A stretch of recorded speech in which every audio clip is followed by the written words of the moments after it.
The restaurant sat high above the city, wrapped in glass and gold.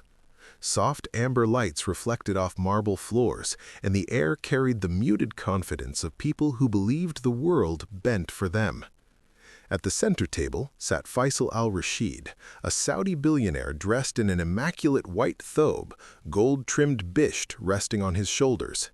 His presence alone commanded silence. Beside him, his wife, Amira al-Rashid, sat composed, elegant, her diamond watch catching light with every slight movement. She was used to attention, but not discomfort. Then came Lena. She approached the table carrying a silver tray, her uniform simple, posture controlled. She lowered a glass carefully, but Faisal did not look at the drink. He looked at her. "You walk slowly," he said calmly, his voice smooth but sharp. "Is that how all waitresses are trained here?" A few nearby guests glanced over. Lena paused, met his gaze briefly, and replied softly, "I walk carefully, sir." The word "sir" amused him. He leaned back, fingers resting lazily on the table. "Careful," he smiled. "Careful is what people without power are taught to be." A ripple of restrained laughter moved through the surrounding tables. Amira shifted in her chair. Something about the moment unsettled her, not the words themselves, but the way Lena remained still, unbroken. Faisal continued, louder now.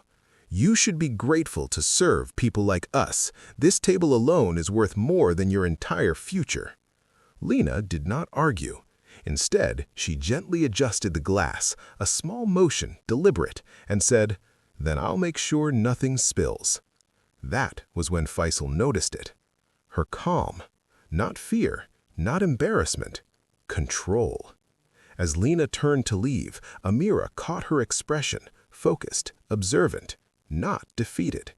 For the first time that night, Amira felt a flicker of unease. Faisal watched Lena walk away, intrigued now. He had not broken her, and that, to him, felt like a challenge. The evening unfolded with precision. Courses arrived, glasses refilled, and yet Faisal's attention kept returning to Lena. Each time she passed the table, he tested her. A sharp remark, a dismissive wave, a deliberate silence meant to unsettle. She absorbed it all. Amira noticed too. "Why are you doing this?" she asked quietly in Arabic. Faisal smiled. "Because she thinks she's equal." That answer disturbed her more than she expected. At one point, Faisal gestured for Lena to come closer. "Stand here," he said, pointing beside the table. "Let them see you." Guests turned. Phones stayed down, but eyes were everywhere. "Tell me," Faisal continued, "how long before someone like you realizes this world is not built for you?" Lena looked around, at the chandeliers, the silk dresses, the polished shoes, and then back at him. "Long enough to learn how it works." Silence followed. Faisal laughed, but it was thinner now. "Interesting," he murmured. "You think learning equals power." "I think observation does," Lena replied. Amira felt her pulse quicken. This was no longer entertainment. This was exposure. From that moment, Lena changed her approach. She lingered just long enough to hear fragments of conversation. She noticed names, gestures, reactions. Faisal, in his arrogance, mistook her silence for submission. By the end of the night, the crowd sensed tension. Not scandal, not yet, but something tightening beneath the luxury. And Amira began to watch Lena the way one watches fire, cautiously, aware of its potential. Days passed.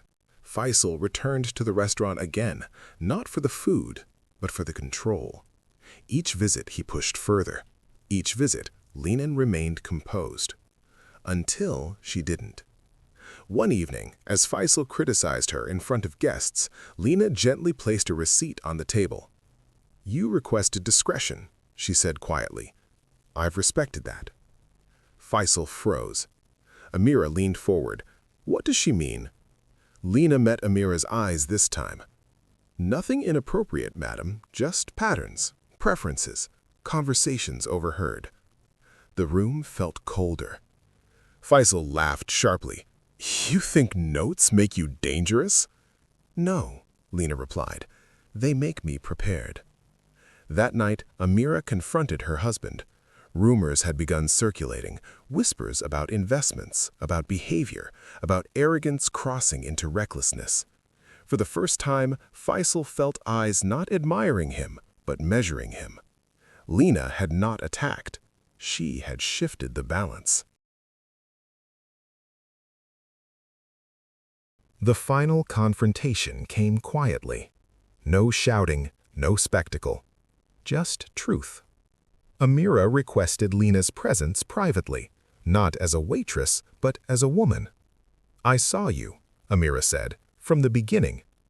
Lena nodded, and I saw you notice. That was enough. By the end of the week, Faisal's influence had weakened, not destroyed, but dented. Invitations slowed, conversations changed. Power, once unquestioned, now required defense. Lena resigned shortly after, not because she lost, but because she no longer needed to stay. As she left the restaurant one final time, Amira watched her go, understanding something painful and important. Power does not always sit at the table. Sometimes it serves and waits and remembers.